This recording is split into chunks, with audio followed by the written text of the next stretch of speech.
अपनी ही सरकार के मंत्री के कार्यक्रम में धरने पर बैठे भाजपा किसान नेता।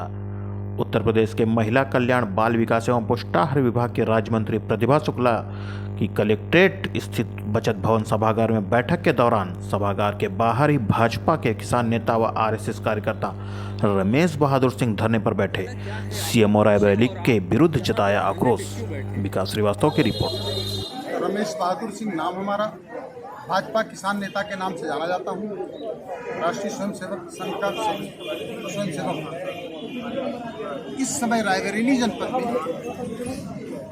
कई विभागों का भ्रष्टाचार चरम सीमा पर है और भ्रष्टाचारी अधिकारी वो अपने आप को गुंडा समझ रहे हैं। सीएमओ रायबरेली जो कि अपने आप को माननीय योगी आदित्यनाथ जी का मित्र, बल्लू राय का रिश्तेदार और राजा मेंकेश्वर स्वास्थ्य मंत्री का रिश्तेदार और बेटे को एसडीएम बताते हुए भ्रष्टाचार में लिप्त है। स्थितियां ये हैं कि मैंने इनकी कई बार शिकायत की, यहाँ तक कि सीएमओ के हमारे लालगंज में 50 लाख की वैध दवाएं जला दी गई।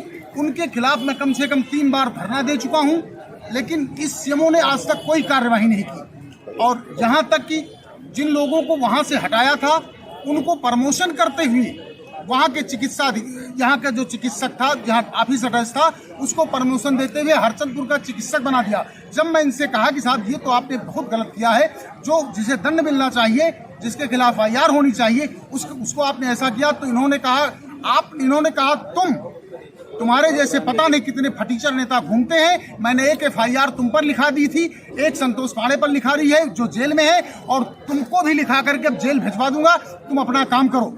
महोदय, मैं आप लोगों के समक्ष कहना चाहता हूं, लोकतंत्र है, लोकतंत्र में जनता राजा होती है। मेरे धन से ये वेतन पाने वाला मेरा सेवक मुझसे अगर ऐसी बात करता है तो मैं निश्चित आंदोलन करूंगा, और जब तक एफआईआर नहीं लिखी जाती है तब तक मैं आंदोलनरत रहूंगा। आपने कहा भी कि स्वयं सेवक संघ का हूं, और दूसरी चीज आपकी सरकार है, और आपकी सरकार में अगर आप लोगों को न्याय नहीं मिलता है तो फिर अब इस विषय में मैं ज्यादा टिप्पणी न करके इतना जरूर कहना चाहूंगा कि आज जो लोग सरकार में यहाँ नेता बन गए हैं, जबकि हम हैं सनस्सी के, उस समय की स्थिति ये थी कि ये लोग हमको मंचों से गाली दिया करते थे हम लोगों को। तो जो मेन भाजपाई हैं वो इस समय कुत्ते की तरह टहल रहे हैं, और जो कुत्ते थे वो आज भाजपाई बन करके गाड़ियों में झंडे लगा करके घूम रहे हैं और पुलिस और प्रशासन से रोक झाड़ रहे हैं। क्या लगता है आपका ये धरना प्रदर्शन कब तक चलेगा अगर न्याय नहीं मिलता तो? देखिए, लोकतंत्र है, लोकतंत्र में मेरा मूल अधिकार है, उसके तहत मैं ये करता रहूंगा।